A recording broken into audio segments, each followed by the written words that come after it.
VETtalk video and podcasts are proudly supported by the Animal Referral Hospital. This week, why backyard chickens are so much fun. One day we came home and it had been raining, and our dog had managed to open the back door, and we found the dog in the bed and the chicken sitting next to the bed, covered in mud. That sounds like a lot of fun. And does your cat often disappear when guests arrive? If cats could have cloaks of invisibility, I think they would. Yeah. And we'd all be in trouble. Discover the real reason cats need somewhere to hide.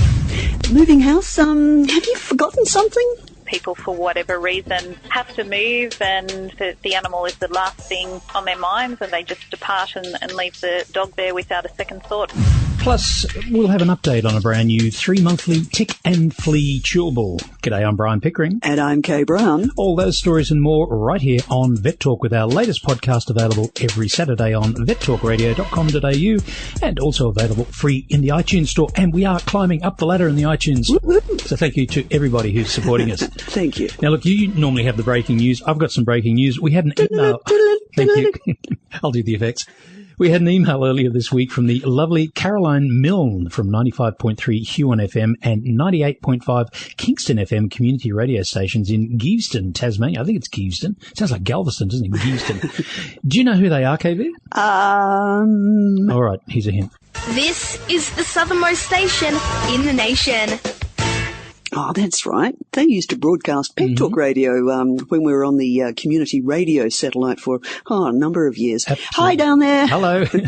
Anyway, that's absolutely correct. Anyway, Caroline wanted to know if they could take VETtalk. Well, you said yes, I hope. Well, of course I said yes. So a big hello to everyone listening via Huon and Kingston FM stations. We really do appreciate your support. And in fact, if you go to our website, vettalkradio.com.au, you can register free as a pet owner and be updated on all the new audio and video stories we do every week. Now, to see if anyone's actually listening to us, just drop us a quick email with the correct pronunciation of Geeveston. Is it? Geeveston. Geeveston? No, it sounds kind of southern, doesn't it? Well, you know, like Galveston. You're not going to sing, are you? I'm not going to go there. Good. Now, it sometimes seems that we're talking about dogs and cats as pets and ignoring the rest, but that's not necessarily the case. We also wondered if chooks would make great pets. By the way, chooks for any Aussie listeners are just chickens. We're probably a bit biased because we've got some ourselves. We love the eggs. But we also wanted to know what vets think of the idea of backyard chooks, so we discovered a vet who has chickens herself. Brian and I popped along to Sydney's Animal Referral Hospital to talk with exotics vet Dr. Jayne Weller. Tell us about your chooks and tell us about backyard chickens for people. Are they a good idea? They are a good idea. Again, they're one of those animals that you really need to do your research about so that you're feeding them correctly. But I think they make fantastic pets. They're the great animals. They can be very friendly and happy to be amongst people, amongst dogs. I have a Kelpie, two chickens and a cat, and they all hang out together. Yep. So I think chooks make great pets. Our little dog, little Chica, 8-year-old, But never mind. little toy poodle, she gets told off by the chooks. Yes. Very much so. It's like, go away, you know.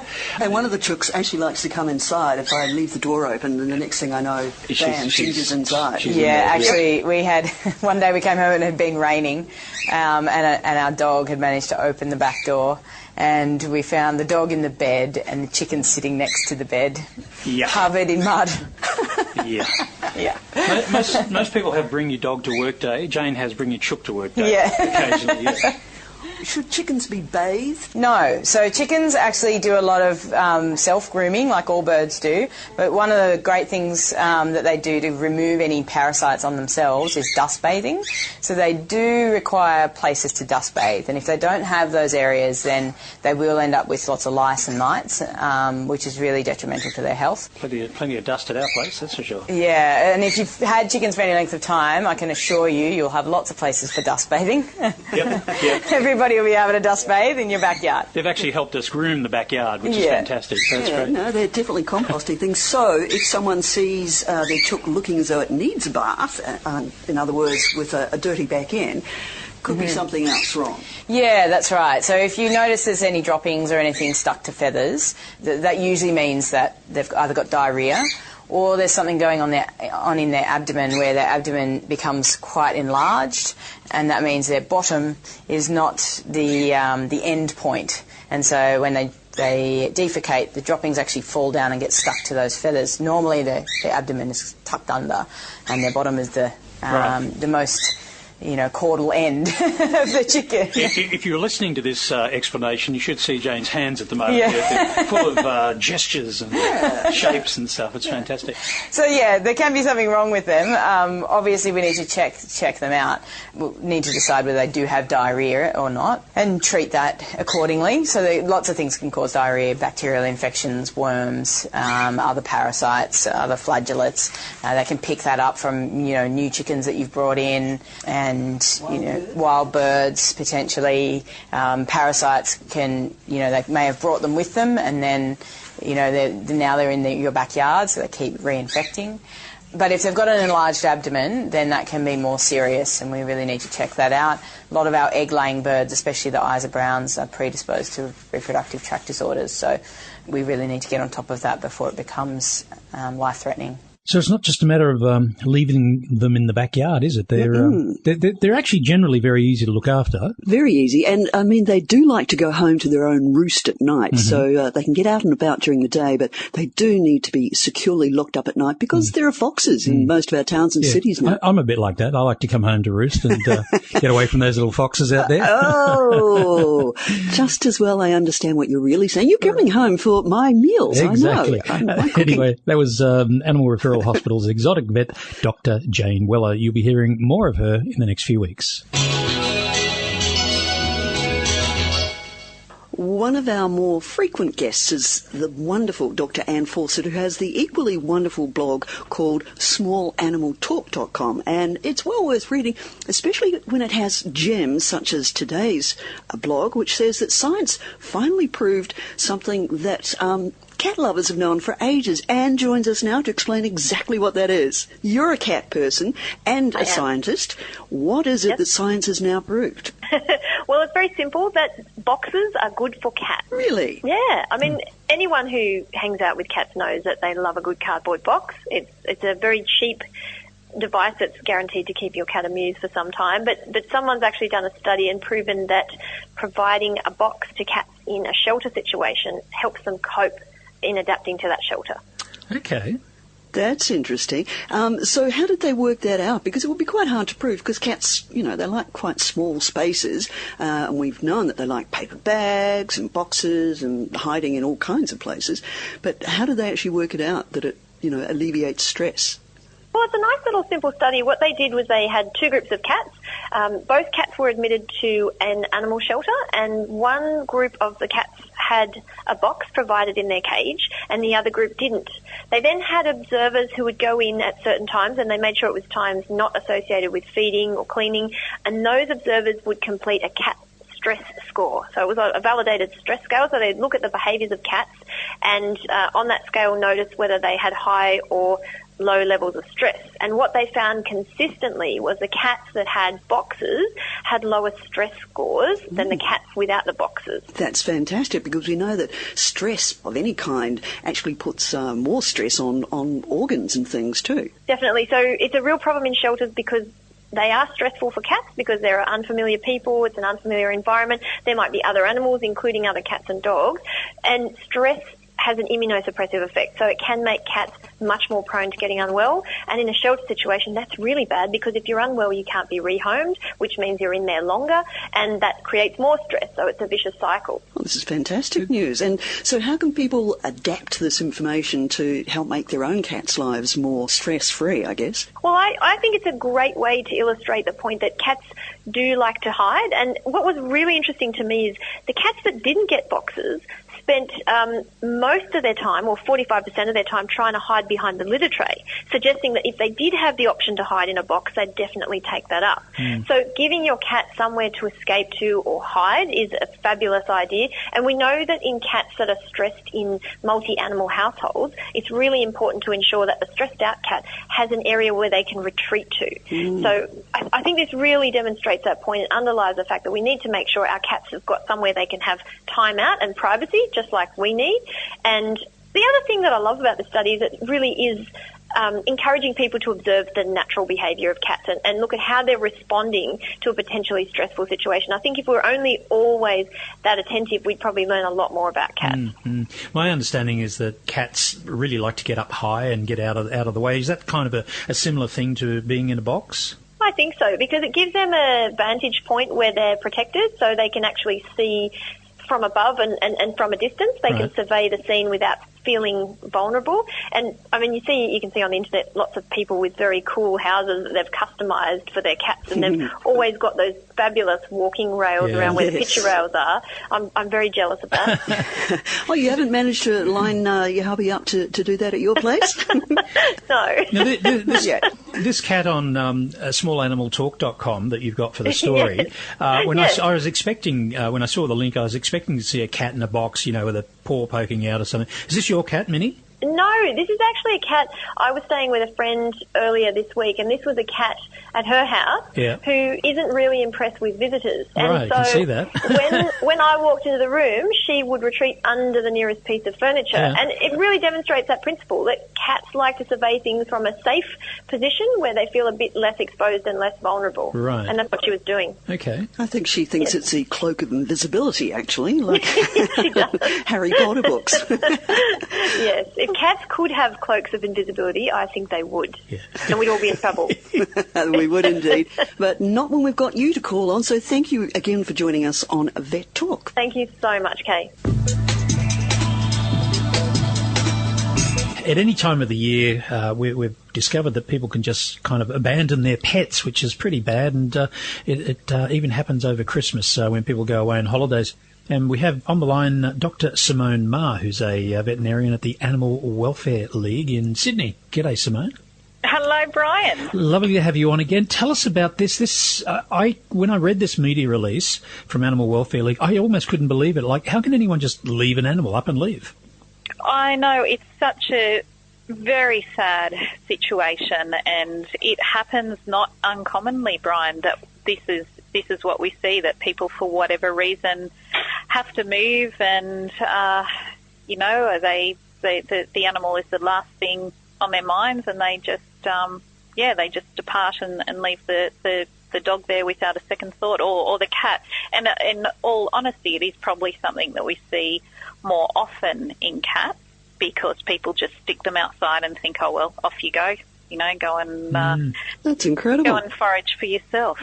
I guess the thing is, too, I think there's a very large number of cases that we don't actually see here at the shelter or at other shelters. I think there's a large number of cases where Good Samaritans take on these animals and are aware that people have moved out, and so they take these animals under their wing. And real estate agents, I think, as well, are often responsible for getting these animals to a shelter or to a new home. They go and do a property inspection after the tenant has moved out, and not uncommonly they find these animals left abandoned there. So what should someone do if they suspect an animal has been abandoned? I mean, we've got a neighbour here whose dog barks and barks and barks and barks and barks all day long, but then it stops when they come home, and we're considering how we can report that to council. But that's not an abandoned dog as such as a stress dog. But how can someone do something if they think a dog or a cat has been abandoned? The best port of call is definitely contacting the inspectorate, so the Animal Welfare League inspectorate or the RSPCA, and then an inspector will go out and investigate the situation and establish that, yes, indeed, the animal has been left abandoned, and from there the animal can be taken to a shelter situation and due notice served, and then ideally the animal will be able to be rehomed. Sometimes, not always, I'm sure, and it must be heartbreaking work for your inspectors. A lot of people don't even know that the AWL actually has inspectors. They might have heard of the RSPCA, but Animal Welfare League inspectors do an amazing job. They do indeed. They are extraordinarily hardworking and see a large number of cases every day and every week. And essentially their role is the same as that of the RSPCA inspectors, with all servicing the same need in society to be the voice and the rescuer for those animals that are neglected or abused. Now, I do happen to know that your CEO, Andrew Mason, has put out a call, I suppose, for people to dig deep, and we're all being asked to dig deep all the time, but this is a really good cause. AWL is looking to raise about $150,000 for Christmas. What does that sort of money go towards doing? Well, that goes towards helping the large number of animals that we do accept into the shelter over the Christmas period. And those animals, for a variety of situations they come in. And obviously those animals all need housing and feeding and all of that. And as much as possible, we are part of the Getting to Zero program, which means that we do try and go that extra mile for the animals that come in to see us. And so if they do have some surgical problems that we can fix or medical problems that we can resolve before rehoming, then we will endeavour to do that. And obviously that all adds up, and it's fairly quickly it becomes a very expensive exercise. So that $150,000 target will certainly help see us over that Christmas period and ideally see us getting a lot of animals rehomed and into Happy New Forever home. Right. What can people do if they want to actually give a home to a pet? They can contact the Animal Welfare League shelter, or we do have a fabulous website that will take them to the right area for looking at what pets we have for adoption. So that's awlnsw.com.au. But as well as that, I mean, we're not the only organisation that rehomes animals. Certainly your local pound or shelter or some of the larger shelters as well. They're all fabulous places where you really can feel the satisfaction of giving an animal a happy forever home that it might not have otherwise had the opportunity to do. Well, we know that you're all doing great work there at the Animal Welfare League New South Wales and Australia-wide, of course. Let's not forget the rest of the team. Dr. Simone, Maher, thank you very much for your time today on Vet Talk. Thank you so much, Kaye and Browne. Lovely to speak with you. And I'd also like to say thank you to all the Animal Welfare League members, volunteers. I'm actually a life member, and I'd like to do more for Animal Welfare League. I think one of the best ways we can help is by doing these little podcasts and doing some stories and finding out exactly what goes on behind the scenes at AWL. And talk about some of their success stories. We've actually had 3 animals that have come through the Animal Welfare League. Yes, of course we have, yeah. Now, listen, I'd like all you Animal Welfare League people who are listening to this to subscribe to Vet Talk. That way you'll keep updated on all the stories that we do, not just AWL stories. Just go to vettalkradio.com.au and put in your first name and your email address and what kind of pet you got, and we'll send you an update every single week.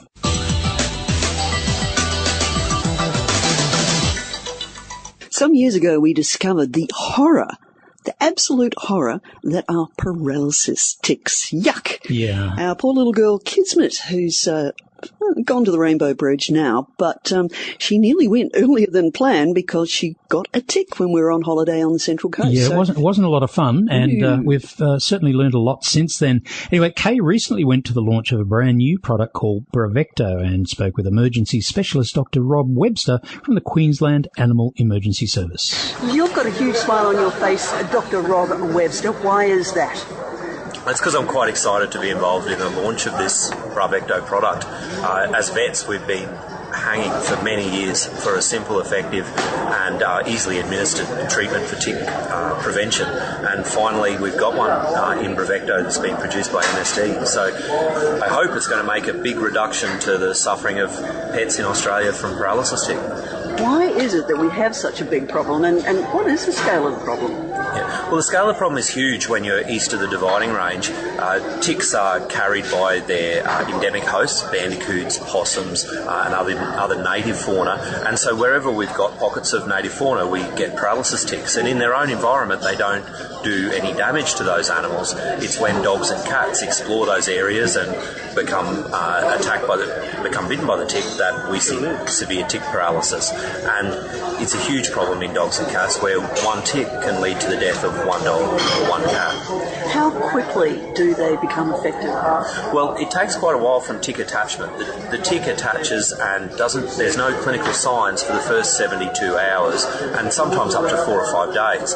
But once the clinical signs occur, and that might be as simple as just a bit of wobbliness in the back legs, the patient can progress from that slight bit of wobbliness to death within 24 hours. So while it takes a while to occur, once you get signs of paralysis, the progression is really quite quick. How long do people have to get treatment from an emergency vet such as yourself? If clinical signs are seen, so if your dog or cat has any wobbliness while they're walking, any gagging or retching, or you find a tick on them, you need to get to the vet straight away, because the patient's going to deteriorate over 12 to 24 hours and probably die. So the sooner the better when clinical signs or a tick have been located. Can you save them at that point? We potentially can save patients at any point with treatment with tick antiserum and life support for respiratory failure and cardiac failure if that occurs, but it's a big undertaking and sometimes takes a lot of intensive care, and it can be quite expensive. So the key is to prevent the ticks from attaching to a pet using a product like Prevecto, and also by searching your pet every day if you're in an area where there are a lot of ticks, because looking for the ticks and removing them is the best way to prevent the disease. Where do those nasty ticks tend to hang out? 80% of them will attach in front of the shoulders. So the key to removing them is to run your fingers through the pet's coat, feeling for any lumps or bumps that are unusual, and focusing around the chest, the neck, the face, and around the lips. If you feel a bump, split the care and see if it's a tick. And if it's a tick, you remove it straight away and talk to your vet about what else is necessary. How different is this new chewable tablet to the spot-ons and things like that have been around for a long time? Now, I'm not a pharmacologist and I don't sell any tick preventatives, but in my opinion, it's a generation above. What it does is has a very high level of efficacy, so it'll kill 100% of ticks on a pet within 72 hours of attachment, up to 4 months after attachment, so after 4 months after administration. So it's really effective, really simple, and it'll make a big difference if you can apply it regularly. Wow, so once they take the chew and a flea or a tick bites them, they'll be dead how quickly? More than 90% of fleas that attach are going to be dead within 8 hours. With paralysis ticks, more than 90% will be dead within 24 hours, and 100% will be dead within 72 hours. The 72 hours is really important because it takes longer than that to cause tick paralysis. So if your pet is covered with this product, they're not going to get tick paralysis. No wonder you're smiling. Thank you. It is really exciting, and it's a real privilege to be involved in the launch of something that's going to make such a big difference to our pets. And that was emergency specialist Dr. Rob Webster from the Queensland Animal Emergency Service, otherwise known as AEC, at a recent, I said launch, but it sounded like a lunch there, Kaye. It did, but things can be deceptive. The launch was actually in Sydney, and we had to go outside to do the interview, and that was right next to a restaurant. Right. Yep. No, there were no jazz bands at the launch. Okay. Anyway, stand by now for the latest pet and animal news with Kaye Browne.